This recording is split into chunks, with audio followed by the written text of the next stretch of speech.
muitas pessoas que dizem, eu sou católico, mas também sou judeu, porque os meus antepassados eram judeus, não é? Porque sabe que em Portugal mais de 70% têm antepassados judeus. Se não for o avô, é o bisavô ou o trisavô, não é?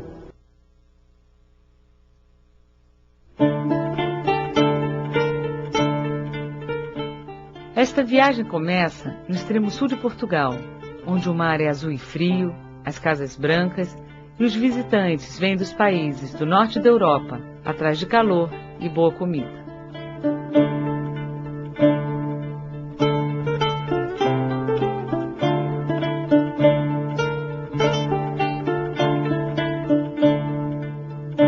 Chegamos atrás de algo diferente.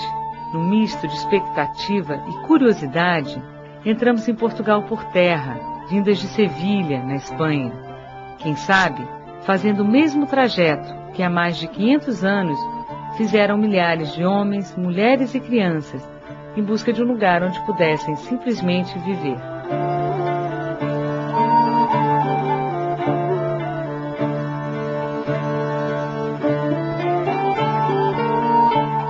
Seguimos atrás das marcas deixadas pelos judeus que um dia povoaram Portugal, que um dia lá morreram e que um dia foram forçados à conversão.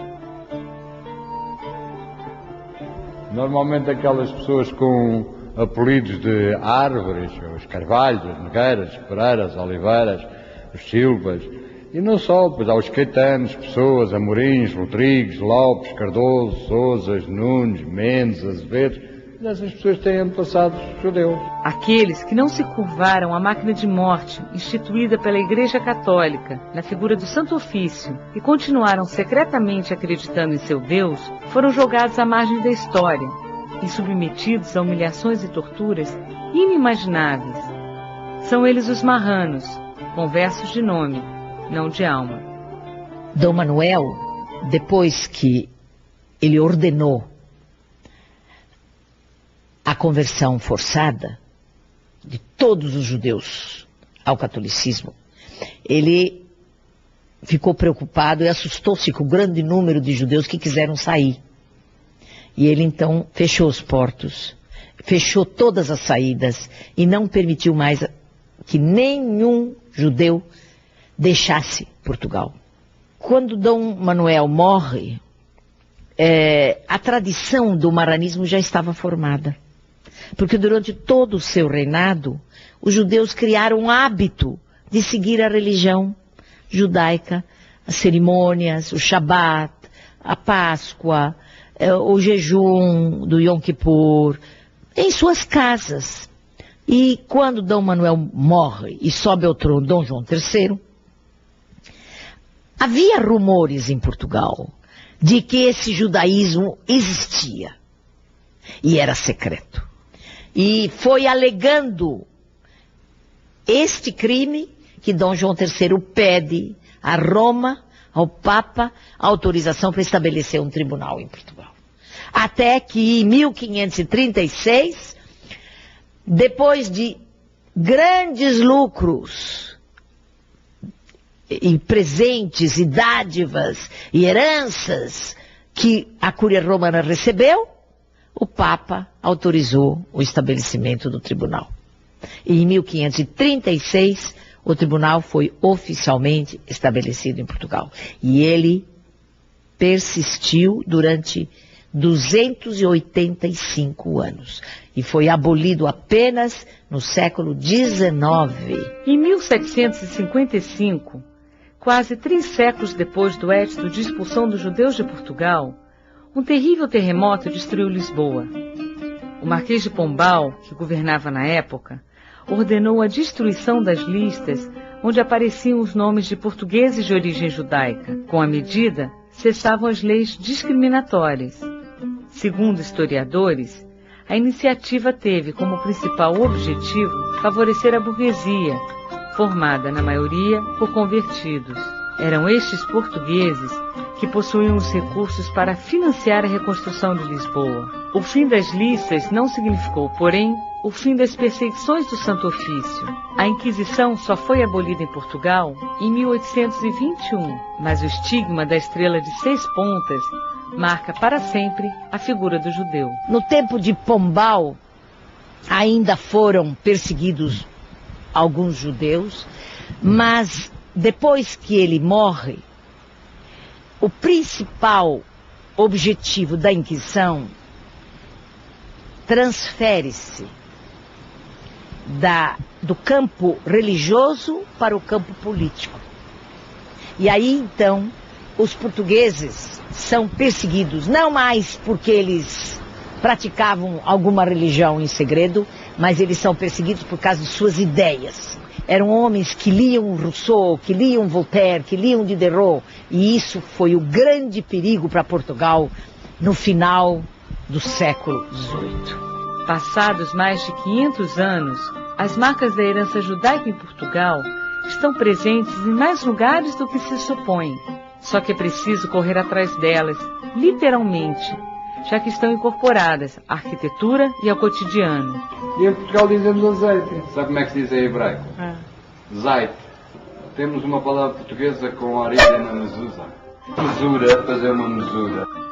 Casas que no passado constituíram as judiarias, bairros onde judeus viviam segregados, hoje são habitadas por portugueses que pouco sabem da história adormecida em suas paredes. Faro, capital do Algarve, chegou a ter uma comunidade com 60 famílias no final do século XIX. Hoje, o único resquício da presença judaica é o pequeno cemitério, inaugurado em 1838 e reformado em 1993. Parece estar ali como um marco de resistência, como se dissesse, um dia existimos, aqui.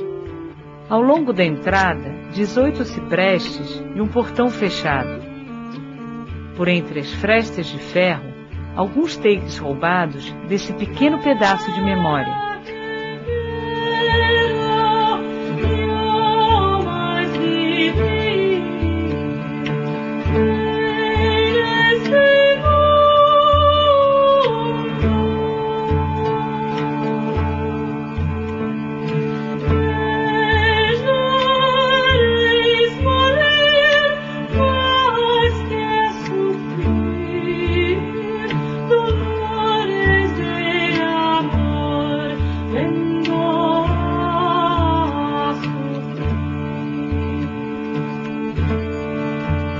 Deixamos a costa e adentramos o país pelas planícies do Alentejo. Um Portugal medieval, de vilas cercadas por muralhas, guarda os vestígios de importantes comunidades judaicas. Évora, Nisa, Alpalhão, Porto Alegre, Castelo de Vide, Marvão. Quanto mais nos aproximamos da fronteira com a província de Cáceres, mais indícios encontramos dos judeus expulsos de Espanha em 1492, que fugiram para Portugal.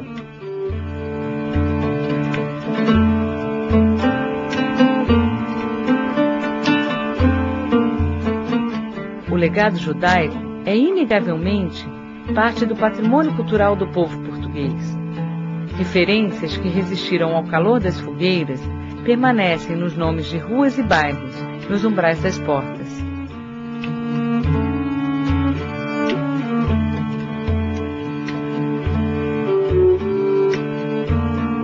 Um olhar mais atento identifica as ranhuras onde um dia repousaram mezuzais que guardavam os lares judaicos.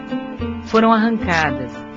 A conversão forçada obrigava os judeus a deixarem outra marca em suas portas, cruzes gravadas na pedra. Passaram a ser chamados de cristãos novos.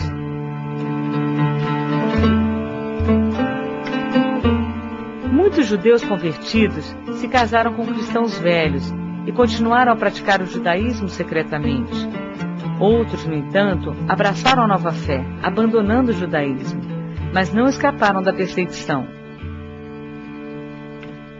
Dom João II fez uma coisa mais horrorosa ainda. Ele mandou tirar todas as crianças de 2 a 10 anos dos pais judeus e mandou todas essas crianças para a ilha de São Tomé, que eram chamadas as ilhas desertas, que eram desabitadas, onde ele mandava os piores criminosos e uma ilha onde só havia répteis e animais selvagens. Samuel Usque, um dos cronistas judeus do século XVI, ele conta que essas crianças foram comidas pelas feras. Mas esse fenômeno de tirar as crianças é muito comum na história de Portugal. Não foi só Dom João II, Dom Manuel também. Ele mandou também tirar as crianças até os 14 anos dos pais e para serem criadas pelas famílias cristãs. Às vezes a gente fica até pensando por que as mães judias são tão histéricas. Mas se a gente for recapitular a história, a gente vai encontrar vários fenômenos que podem fundamentar esta histeria da mãe judaica.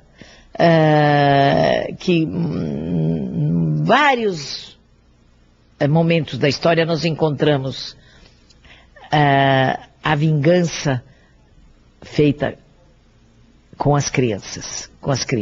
Em vários episódios da história. 1,5 milhão de crianças morreram no Holocausto também. Não é? Quer dizer que você vê que violentar o amor materno foi das expressões do antissemitismo.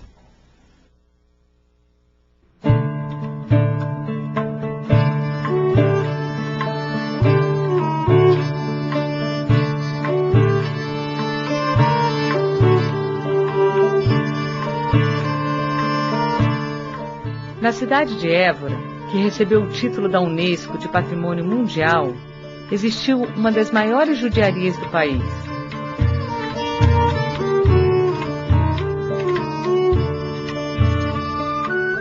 Chegou a ter 2 sinagogas, os banhos e um hospital. Hoje, os vestígios do bairro judeu podem ser encontrados logo que adentramos as muralhas que cercam a cidade velha. Situa-se nas imediações do Convento das Mercês e da Rua dos Mercadores.